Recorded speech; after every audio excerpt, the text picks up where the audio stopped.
अस्सलाम वालेकुम सराबा आपसे मुखातिब है नाज़रीन, आप सबका बेहद शुक्रिया। 52,000 सब्सक्राइबर्स हम यूट्यूब के ऊपर जुड़ चुके हैं।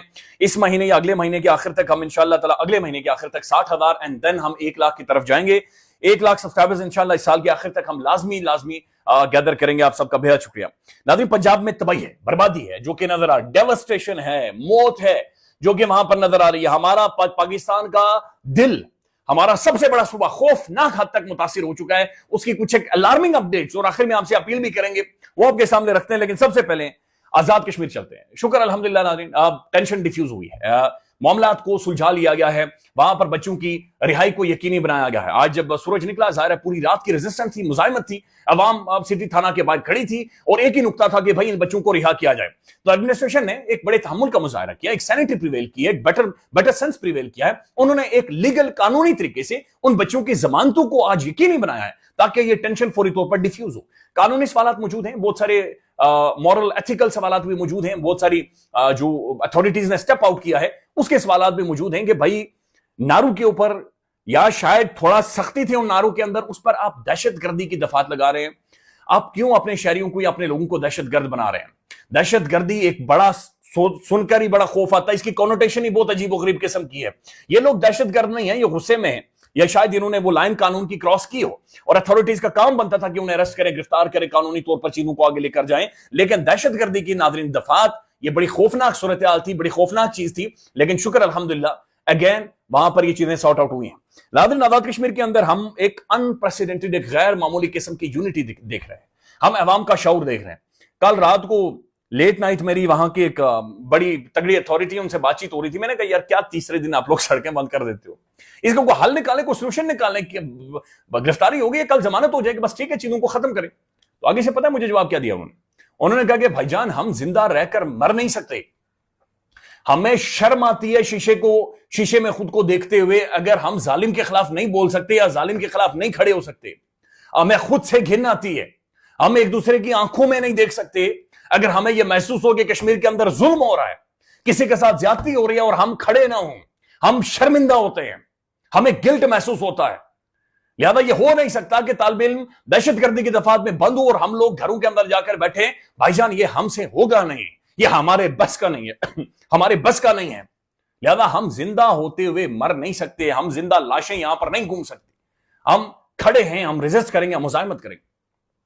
थैंक यू टू एडमिनिस्ट्रेशन, आपने रास्ता निकाला, आपने लोगों को अंडरस्टैंड किया। रात का टाइम था, आप लाठी चार्ज कर सकते थे, आप किसी भी हद तक जा सकते थे। आपने रिस्ट्रेंट का मुजाहिरा किया, आपने लोगों को एकोमोडेट किया, आपने लोगों को अंडरस्टैंड किया, आपने सुबह फौरी जाकर उनकी रिहाई को यकीनी बनाया। दोनों तरफ से नाज़रीन कोशिश ये थी कि टेंशन डिफ्यूज हो और इसका रास्ता निकाला जाए, और ये रास्ता निकला है। बहरहाल मेरे ऊपर कुछ एक अथॉरिटीज नाज़रीन खुश नहीं है, लेकिन अब मैं उन्हें कैसे खुश कर सकता हूं, ये मेरे बस में तो कम से कम नहीं है। अल्लाह करेगा कि आने वाले टाइम में जरूर खुश होंगे।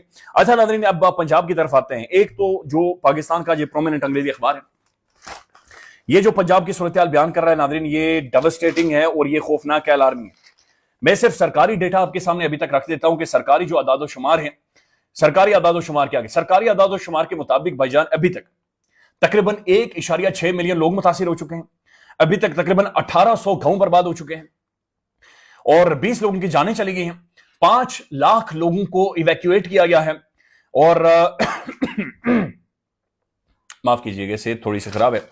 5 लाख लोगों को नाज़रीन इवैक्यूएट किया गया है। तकरीबन 3 लाख से ज्यादा जानवरों को, यानी डंगर बच्चे को सेफ जगह पर पहुंचाया गया है। और बताया जा रहा है कि जो दरियाई सतलुज है ये अब बिफर गया है। इससे पहले रावी और चनाब ने नाज़रीन तबाही फैलाई हुई थी, अब सतलुज बिफर गया है और उसके सामने बेशुमार ऐसे इलाके आ रहे हैं जहां पर हमारी ज़राई जमीन है, जहां पर हमारी फसलें खड़ी हैं, और वो तबाही और बर्बादी फैला रहा है। अब ये तीनों दरिया जो कि बिफरे हुए हैं, चिंगार रहे हैं, पागल हो गए, पागलों की तरह इनके अंदर बिल्कुल तबाही है जो कि इन्होंने फैलाई हुई है। वो तीनों इकट्ठे होकर इन्होंने सिंध के अंदर जाना है और सिंध के दिल में से, सेंटर में से, सिंध में से गुजरना है। लिहाजा वहां पर भी डेवास्टेशन, तबाही है जो कि नजर आएगी। अलीम खान अलग से चीख रहा है, वो बता रहा है अब नहीं हो जी, पार्क उसी सोसाइटी नहीं बनी हुई थी रावी के ऊपर। भाई बनी हुई थी ना, झूठ बोलें। देखिए ऐसे जब तबाही हो, हम सबको पहले तो इकट्ठा होना होगा। We need to form a unity, हमें एक यूनिटी शो करनी पड़ेगी, लेकिन उसके लिए, यूनिटी के लिए ऑनेस्टी होनी चाहिए, सच्चाई होनी चाहिए। अलीम खान साहब झूठ बोल रहे हैं, आपने लोगों की जिंदगियां वल्नरेबल कर दी हैं। पार्क व्यू सोसाइटी नाज़रीन जो कि दरियाए रावी का पानी या फिर उसके जो ग्रीन बेल्ट था उसके ऊपर तामीर की गई है, رات کو حبیب اکرم صاحب یہ بتا رہے تھے کہ جو 5 مرلے کا پلاٹ ہے وہ 2-2.5 کروڑ روپے کا ہے. بھائی 2-2.5 کروڑ روپے ہمیں اکٹھا کرتے کرتے 7 نسلیں لگتی ہیں, 7-8 نسلیں لگتی ہیں, ہماری دہائیاں لگتی ہیں ہمیں یہ پیسے جوڑتے ہوئے اور 5 مرلے کا گھر خریدتے ہوئے. اور 5 مرلے کا گھر یہ ہے کہ 1 کمرہ, 1 باتھ روم, کچن اور ایک چھوٹا سا ڈائننگ, یعنی بڑی مشکل سے انہوں نے لوگوں نے بنایا تھا. دباؤ ڈالا جائے ریاست اس کے اوپر فوری طور پر. مصدق ملک صاحب کہہ رہے تھے نا کہ یہ جنگ ہے, 800 جانیں اوورال چلی گئی ہیں اور 800 جانیں جنگ کے اندر نہیں جاتی نظر. تو یہ آپ کہہ رہے ہیں کہ جنگ ہے, تو پھر بھائی یہ لوگوں کو پیسے لے کر دیں, ایسی ہاؤسنگ سوسائٹیز کو بند کریں. ایسے جو زاہد مشوانی صاحب ہیں, گشکوری صاحب ہیں, زاہد گشکوری صاحب انویسٹیگیٹو جرنلسٹ ہیں, وہ کہتے ہیں تقریباً جو راوی کا 45 کلومیٹر کا گرین بیلٹ ہے اس کے اوپر 16 ہاؤسنگ سوسائٹیز بنائی گئی. کون ہے یہ ہاؤسنگ سوسائٹیز بنا رہا ہے؟ یہ کون ہے جو اربوں روپے کما رہا ہے؟ یہ کون ہے جو ڈکار مار رہا ہے؟ ڈکار بھی نہیں مار رہا ہے پیسے کھا کر. یہ 2 نمبری ہے ناظرین. لیکن بہرحال یہ ٹائم سیاست کا نہیں ہے. پنجاب کے ساتھ کھڑے ہوں, پنجاب کو سپورٹ کریں, بیک کریں, جو کچھ ہو سکے اپنے طور پر کریں. نہ حکومت کی پولیٹکس کا وقت ہے, نہ اپوزیشن کی پولیٹکس کا وقت ہے. ہمارے صوبہ ولنریبل ہو گیا ہے. ناظرین, جو کسان اتحاد کے سربراہ ہیں خالد بھاٹ صاحب, خالد بھاٹ صاحب نے ابھی چند منٹ پہلے ایئر وائی نیوز کے اوپر انٹرویو کیا, اور خالد بھاٹ جو کہہ رہے ہیں وہ خوفناک ہے. سرکاری طور پر کہا جا رہا ہے 1800 گاؤں متاثر ہوئے ہیں. خالد بھاٹ یہ کہہ رہا ہے کہ بھائی 1800 نہیں ہے, یہ 3000 سے 3500 گاؤں بالکل فلیٹن ہو گیا ہے, پانی کے نیچے رابطہ منقطع ہو گیا ہے. خالد بھاٹ کے مطابق تقریباً ان کے مطابق یہ 25 سے 26 لاکھ ایکڑ کھڑی فصلیں ہماری تباہ اور برباد ہو گئی ہیں. ان کا یہ کہنا ہے کہ اتنی بڑی تباہی ہوئی ہے, اس میں جو ہماری کاٹن تھی وہ 50% کم ہم نے کاشت کی تھی, وہ بالکل برباد ہو گئی ہے. چاول کی فصل تباہ ہو گئی ہے. پھر وہ کہہ رہے کہ جناب یہ جو گندم ہم نے 2 مہینوں کے بعد بیجنی تھی اور 4-5 ماہ میں جا کر فصل کھڑی ہونی تھی, وہ کہہ رہے ہیں کہ چونکہ اس پانی کے ساتھ ریت آئی ہے, پانی کے ساتھ مٹی آئی ہے, انہوں نے ہماری زمینیں برباد کر دی ہیں, لہذا 2 مہینوں کے تک ہمارے پاس ممکن ہی نہیں ہے کہ ہم گندم کی کاشت کر سکیں, چونکہ ہمیں زمینوں کو تیار کرتے کرتے اب 6-8 ماہ لگیں گے یا اور زیادہ شاید ٹائم لگ سکتا ہے. لہذا وہ کہہ رہے ہیں کہ ہم گندم کاشت ہی نہیں کر سکتے. پھر اس سے زیادہ خوفناک بات یہ کہہ رہے ہیں کہ وہ گندم جو کہ اس وقت سٹاک کی گئی تھی یا گوداموں کے اندر موجود تھی یا کسانوں کے پاس موجود تھی, ان میں سے پانی گزرا ہے اور اس نے اس گندم کو تباہ اور برباد کر دیا ہے. لہذا خالد بھاٹ کے مطابق تقریباً ابھی تک 100 ارب روپے کا نقصان ہو گیا ہے.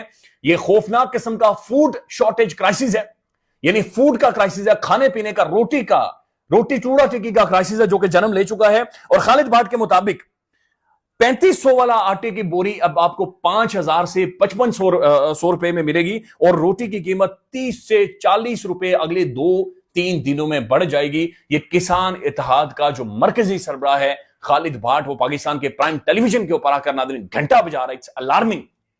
اٹس الارمنگ جو کہ اس سیلاب کی تباہی آئی ہے. پی ایم صاحب چلے گئے چائنا, پاکستان کے پرائم منسٹر صاحب, اس سے پہلے مریم صاحبہ گئی ہوئی تھی ادھر جاپان گئی ہوئی تھی, جاپان گئی ہوئی تھی, اور جاپان کے بعد وہ تھائی لینڈ گئی ہوئی تھی. جاپان سے انہوں نے مشینری لانی تھی. میڈم مشینری بعد میں آ جاتی, آپ پہلے پنجاب کو بچانا تھا, پہلے کسانوں کو بچانا تھا, لیکن اب ٹائم گزر چکا ہے. اب صرف اور صرف آپ فوج کے ساتھ تعاون کریں, آپ ریسکیو 112 کے ساتھ تعاون کریں, آپ پولیس کے ساتھ تعاون کریں, آپ وہاں کے اتھارٹیز کے ساتھ تعاون کریں, اور تعاون ایک ہی کرنا ہے کہ جو کچھ ہاتھ میں آ رہا ہے لے کر نکلیں, اپنی جانیں بچائیں, اپنے مال مویشی بچائیں اور خود کو ریسکیو کریں. آپ کا گھر نہیں بچے گا, آپ کی زمینیں نہیں بچیں گی. اٹس ویری سیڈ, یہ افسوسناک ہے ناظرین. بھارتی آبی جارحیت اس کے اندر شامل ہے. ابھی بھی مقبوضہ کشمیر کے اندر بارش ہو رہی ہے. پھر جو بارش کا مونسون کا اگلا سپیل ہے یہ شروع ہو چکا, اور یہ اس سے بھی زیادہ ڈرلی ہے. رات کو مقبوضہ کشمیر کے اندر خوفناک بارش ہوئی ہے, پھر ڈیم کھولے گا یہ مودی کسائی, پھر ڈیم کھولے گا ناظرین. حکومت نو نام نہیں لے رہی, پتہ نہیں کس کے مودی انکل کا نام نہیں لے رہے, لیکن مودی انکل نے یہ باقاعدہ سے پاکستان کے پنجاب کو ولنریبل کیا ہے, اور جو ساری صورتحال بنی ہے. اب ناظرین کچھ ایک چیزیں ہیں جو کہ سمجھنے کی ضرورت ہے, میں آپ کے سامنے یہ رکھ دیتا ہوں. یہ شہباز رانا کی سٹوری ہے. شہباز رانا کی سٹوری کے مطابق پی ڈی ایم حکومت, یعنی یہی شہباز شریف صاحب کی حکومت, اور یہ شہباز رانا اکانومی کا رپورٹر ہے, گھاگ قسم کا رپورٹر, ایک اتھارٹی ہے. ان کے مطابق پی ڈی ایم کی حکومت میں سیلاب کے لیے 11 ارب ڈالر ملے, یعنی بین الاقوامی کمیونٹی نے پاکستان کو 11 ارب ڈالر دیے. Pakistan Democratic P D M میں بھول گیا ہوں, پتہ نہیں کیا تھا, موومنٹ پاکستان, ان کو 11 ارب روپے بلین ڈالر ملے. شہباز رانا یہ کہہ رہے ہیں کہ ان 11 بلین ڈالرز میں سے 6.5 ارب ڈالر سیلابی منصوبوں کے لیے تھے, کہ سیلابی آپ جگہوں کو ٹھیک کریں, آپ واٹر ریزروائرز بنائیں, آپ کوئی حل نکالیں, اس کا فی الحال کوئی حل نکالیں. شہباز رانا کہہ رہے ہیں کہ اس 11 میں سے صرف 2.8 ارب ڈالر خرچ ہوئے. بھائی باقی مال کدھر گیا؟ 9 अरब डॉलर बाकी किधर गया? आप हैरान होंगे ये जानकर कि पंजाब के अंदर जो तबाही फैली हुई है, जो गुज़श्ता बजट में पंजाब में सैलाब के लिए या क्लाइमेट के लिए रखा गया, वो सिर्फ 50 अरब रुपए था।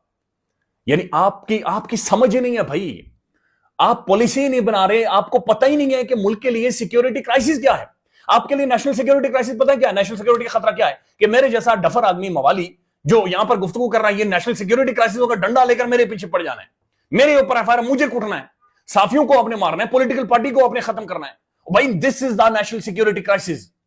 जो फूड क्राइसिस पैदा हो गया है, जो आपका पूरा सूबा वल्नरेबल हो गया है, जो आपकी पब्लिक वेल्थ अरबों रुपए का आपके जो वहां पर इंफ्रास्ट्रक्चर खड़ा है वो तबाह और बर्बाद हो गया है। आप ये असल नेशनल सिक्योरिटी क्राइसिस है जो कि अब खड़ा हो गया है। इसका हल निकालें, इसका सोल्यूशन निकालें। नाज़रीन, इसके साथ साथ एक और खबर है मैं आपके सामने रखना चाह रहा हूं। अलीमा खान साहबा के जो बेटे हैं शारिस खान, आज उन्हें जुडिशियल कर दिया गया। ज़रा कोई चीज थी नहीं। अलीमा खान साहबा उसकी बेटी को गले लगाकर अडयाला जेल के अंदर, वो जेल के अंदर गई हैं ताकि उसे अदालत के अंदर माजरत के साथ उसे मिलवा सकें। बड़े क्यूट से जस्टिस थे। अलीमा खान साहबा ने यह कहा कि ना, अब इस वक्त बात मरीम की नहीं है, बात इस हुकूमत की नहीं है, इस वक्त बात पंजाब की है, हमारा सूबा है, लिहाजा अपने तौर पर लोग खाना वहां पर पहुंचाएं, रोटी वहां पर पहुंचाएं, जो कुछ आप अपने तहीं कर सकते हैं बलाए मेहरबानी पंजाब के लोगों की, पंजाबियों की, हमारे भाइयों की मदद करें, हमारे किसान की मदद करें और दुआ जरूर करें। यानी अपील आपसे यह है कि बलाए मेहरबानी इनके लिए दुआ करें, अल्लाह ताला को इनके लिए रास्ता निकाले। किसान बहुत नादरी गरीब आदमी है, इस मुल्क का सबसे ज्यादा गरीब आदमी किसान है। आपको पता है गुज़श्ता साल ही सिर्फ हुकूमत ने गंदम की मद में 2200 अरब रुपया किसान का डकार गए हैं, 2200 अरब रुपए।